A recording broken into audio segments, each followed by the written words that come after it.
E aí, noveleiros? Prontos para mais um resumão daquele jeito? Com muita fofoca e zero enrolação? A novela tá quente e eu já separei tudinho para você não perder nada. Então já deixa o like, se inscreve no canal e me conta nos comentários de qual cidade você tá me assistindo. Bora começar essa fofoca diária. Sábado, 10 de janeiro. Josefa reage com horror ao ouvir de Gerluce que viu Raul dormindo na rua. A notícia cai como um golpe seco. Josefa sente as pernas fraquejarem, o coração disparar, e por um instante precisa se apoiar para não cair.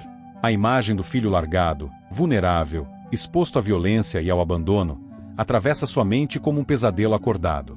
Ela culpa a si mesma, lembra de cada discussão, de cada palavra dura, e se pergunta onde falhou. A angústia se transforma em desespero, e Josefa insiste para que Gerluce faça alguma coisa, qualquer coisa, para trazer Raul de volta. Gerluce tenta acalmá-la, explica que tentou conversar, que tentou ajudar, mas que Raul fugiu, tomado por uma dor que não permitia aproximação. Josefa chora em silêncio, sentindo-se impotente diante de uma realidade que nunca imaginou enfrentar. Enquanto isso, Ferete constrói mais uma de suas mentiras. Diante de Zenilda, ele inventa uma história cuidadosamente ensaiada. Diz que Rogério teve um surto, perdeu o controle e desapareceu novamente, como se fosse um homem instável e imprevisível. Ferete fala com um tom de falsa preocupação, como se estivesse cansado de lidar com os fantasmas do passado. Zenilda escuta, mas algo dentro dela não se encaixa. O nervosismo excessivo de Ferete, os olhares desviados e as pausas calculadas despertam sua desconfiança. Ela não confronta o marido de imediato, prefere observar, guardar cada detalhe, cada contradição. A desconfiança cresce a ponto de Zenilda tomar uma decisão. Ela procura Lorena e pede, de forma direta, que a apresente a Juquinha. Zenilda diz que quer conversar com a estagiária, entender melhor o andamento do inquérito sobre a morte de Rogério. Lorena estranha o pedido, mas percebe que a mãe está inquieta, determinada a não aceitar mais respostas vagas. Mesmo com receio do que essa conversa pode revelar, Lorena concorda em intermediar o encontro, sentindo que algo importante está prestes a vir à tona. Joelle, por sua vez, vive um dos momentos mais angustiantes de sua vida. Ela recebe uma ligação inesperada, com uma voz fria e impessoal do outro lado da linha, afirmando que Raul está morto. A frase ecoa como um trovão dentro dela. O chão parece desaparecer sob seus pés. Joelle tenta falar, mas as palavras não saem. O ar falta, o coração dispara de forma descompassada, e uma dor intensa toma conta de seu corpo. Ela passa mal, desmaia, deixando todos ao redor em pânico. Viviane fica profundamente intrigada quando Selma conta que, antes de desmaiar, Joelle chamava desesperadamente por Raul. O nome repetido com tanta dor desperta em Viviane uma série de questionamentos. Ela começa a ligar os pontos: o sumiço de Raul, o estado emocional de Joelle, os segredos que cercam aquela família. Viviane sente que há algo muito errado acontecendo e que a ligação envolvendo Raul pode ser mais grave do que todos imaginam. Jorginho assume a responsabilidade de levar Joelle para casa. Ele a ampara com cuidado, observa cada reação da jovem, preocupado não apenas com ela, mas também com o bebê que ela carrega. No caminho, Jorginho permanece em silêncio, lutando contra seus próprios sentimentos. Ele se sente dividido entre o desejo de proteger Joelle e a consciência de que sua presença ainda desperta conflitos. Ao chegar, ajuda Joelle a se acomodar, tenta tranquilizá-la, mas percebe que o medo e a angústia continuam estampados em seu rosto. Lorena procura Juquinha logo depois e revela que Zenilda quer conversar com ela sobre o inquérito da morte de Rogério. A notícia deixa Juquinha tensa. Como policial, ela entende o peso desse pedido. Como alguém envolvida emocionalmente com aquela família, sabe que a conversa pode ser delicada e cheia de armadilhas. Juquinha pondera, avalia os riscos, mas decide que não pode fugir. Se Zenilda está buscando a verdade, ela precisa estar preparada para encarar as consequências. Em outro canto dessa teia de conflitos, Herculano comenta com Samira que Lena continua convencida de que está grávida de verdade. O comentário vem carregado de preocupação. Samira reage com impaciência. Diz que já tentou fazer Lena entender que tudo não passa de um engano, mas que a mulher insiste em viver essa fantasia.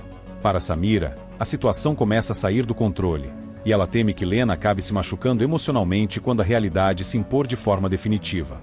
Casper entra em cena com uma informação que deixa Ferete ainda mais apreensivo. Ele avisa que a polícia também está interessada nas Três Graças. A notícia cai como uma bomba. Ferete tenta disfarçar, mas sente o estômago revirar. A obra, que já era fonte de tensão e segredos, passa a representar um risco real e imediato. Ele percebe que está cercado, que o cerco começa a se fechar por todos os lados. A paranoia se intensifica, e Ferete passa a agir de forma ainda mais impulsiva, consciente de que qualquer erro pode levá-lo à ruína. Joelle, ainda fragilizada, passa mal novamente. A dor retorna, acompanhada de tontura e falta de ar. Lígia, assustada, percebe que a situação é grave e não pensa duas vezes antes de pedir ajuda a Joaquim. Ela liga desesperada, explicando que Joelle não está bem, que teme pelo estado da neta e do bebê. Joaquim atende prontamente, sente o peso da responsabilidade e se prepara para ajudar no que for preciso. O clima geral é de tensão crescente. Josefa, ainda abalada pela notícia sobre Raul, se fecha em seus pensamentos, revivendo memórias do filho, lembrando de quando ele era apenas um menino. A culpa consome, e ela se pergunta se ainda há tempo de consertar as coisas. Gerluce, por sua vez, sente-se dividida entre o dever de proteger Joelle e o desespero de não saber onde Raul está ou em que condições se encontra. Ela teme que a ligação recebida por Joelle não seja apenas uma crueldade, mas um presságio de algo muito pior. Ferete segue encenando normalidade diante de Zenilda, mas o medo já começa a transparecer em pequenos gestos. Ele evita certos assuntos, muda de humor rapidamente e demonstra irritação quando questionado. Zenilda observa tudo com atenção redobrada. A confiança que um dia teve no marido está profundamente abalada, e ela começa a considerar a possibilidade de que Ferete seja capaz de coisas que jamais imaginou. Viviane, cada vez mais inquieta, sente que sua ligação com todos aqueles acontecimentos é maior do que gostaria.